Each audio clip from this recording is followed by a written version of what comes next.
একটা বন্দুকের আওয়াজ, একটা কামানের আওয়াজ সিলেটে হয়েছে, আর আমি ময়মনসিংহে বসে সেই আওয়াজটি শুনেছি।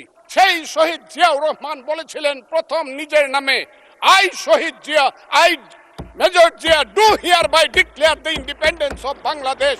প্রথম নিজের নামে, পরে বঙ্গবন্ধুর নামে। আমি আজকে আপনাদের কাছে বলতে চাই, মুক্তিযুদ্ধ এত সহজ জিনিস না। আপনি যে এখানে বসে আছেন, আপনি যে সালুটি করে যুদ্ধ করেছিলেন 4 দিন, কত লোক মারা গিয়েছে, কত সন্তান শহীদ হয়েছে, একটা বন্দুকের আওয়াজ, একটা কামানের আওয়াজ সিলেটে হয়েছে, আর আমি ময়মনসিংহে বসে সেই আওয়াজটি শুনেছি। আখাউড়াতে সেই নদীতে যে যুদ্ধ হয়েছে, যে যুদ্ধে নেতৃত্ব দিয়েছে খালেদ মুশাররফ, হায়দারেরা, সেই শব্দ আমার বাড়ি থেকে 100 কিলোমিটার দূরে সেই শব্দ আমি শুনেছি। ওই যে ধানুয়া কামালপুরে কর্নেল তাহেররা যুদ্ধ করেছে, সেই যুদ্ধের সংবাদ শব্দ আমি কিশোরগঞ্জ থেকে শুনেছি। 11টা সেক্টর ছিল। 1 নম্বর সেক্টর কমান্ডার জিয়াউর রহমান, 2 নম্বর খালেদ মুশাররফ। জিয়াউর রহমান যখন ব্রিগেড কমান্ডার হলেন, তখন কমান্ডার হলেন সেইখানে। ওই ফেনীর যুদ্ধ, জাফর ইমামদের আজকে যাই করুক তারা, বিলুনিয়ার যুদ্ধ তো আমরা বলবো না।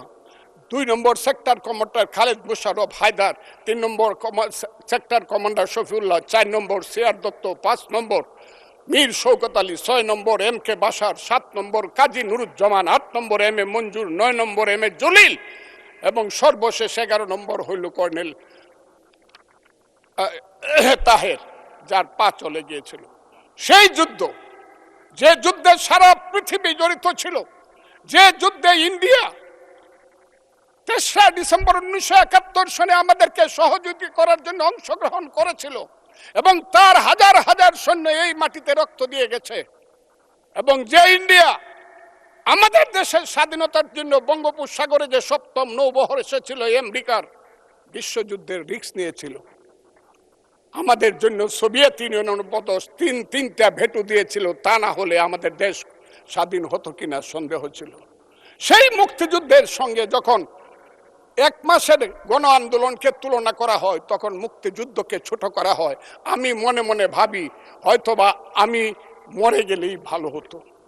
আমি আজকে আপনাদের কাছে প্রশ্ন রাখতে চাই, 5ই আগস্টের পরে কি হলো? আমাকে একটু 5ই আগস্টের পরে কি হলো আপনারা জানেন? এইখানে ইউনূস সরকার ছিল, আমি শিল্পকলার সামনে থাকি, একটা গান হইতে পারে নাই, একটা নাটক হইতে পারে নাই, একটা লালনের গীতি হইতে পারে নাই, একটা বাউল গান হইতে পারে নাই। সব কিছু কালো শক্তি ধ্বংস করে দিয়েছিল। তারা বলেছিল কোন মুক্তিযুদ্ধ হয় নাই, 47-এ যুদ্ধ হয়েছে, আর 24-এ যুদ্ধ হয়েছে, আর 71-এ গন্ডগোল হয়েছে। সেই দিন মুক্তিযোদ্ধা হিসাবে আমি বলেছিলাম, আমি বলতে পারবো কিনা কথাটা আপনি, এই আলবদর রাজাকারের বাচ্চারা, এখনো কিন্তু ফজলুর রহমানদের মতো মুক্তিযোদ্ধারা জীবিত আছে। এই দেশে মুক্তিযুদ্ধ হয়েছে, মুক্তিযুদ্ধ সত্য, 30 লক্ষ লোক জীবন দিয়েছে, এটাও সত্য। এই যুদ্ধের মধ্য দিয়েই আমরা সেদিন তাদের সঙ্গে যুদ্ধ করেছি। আমার বাড়ির সামনে মব হয়েছে আমাকে হত্যা করার জন্য। সেদিন আমি আজকের পুলিশকে ধন্যবাদ দিব, আজকের মিলিটারিকে ধন্যবাদ দিব। 10 মিনিটের মধ্যে আমার বাড়ির সামনে তারা গিয়ে উপস্থিত হয়েছে আমাকে বাঁচানোর জন্য। অনেক চক্রান্তের মধ্য দিয়ে ইলেকশন হয়েছে। সেই ইলেকশনে তারা কি করেছে, আজকে যারা আমার ডান দিকে বসে আছে তারা কি করেছে? একদিন তো আমরা ভাই ছিলাম নাকি? তারা যা করেছে সেটা কল্পনা করার মতো না। যত চক্রান্ত করেছে, সেই চক্রান্তের ভিতর দিয়ে যখন তারা প্রচার করতে শুরু করলো তারা বাংলায় 2/3 মেজরিটি পেয়ে তারা পাস করবে, আমি হতভাগা ফজলুর রহমান বলেছিলাম, জামাত জোট যদি মেজরিটি পায় তাহলে আমি বিষ খাবো। এই কথাটা আমি বলেছিলাম, আমি বিষ খাবো।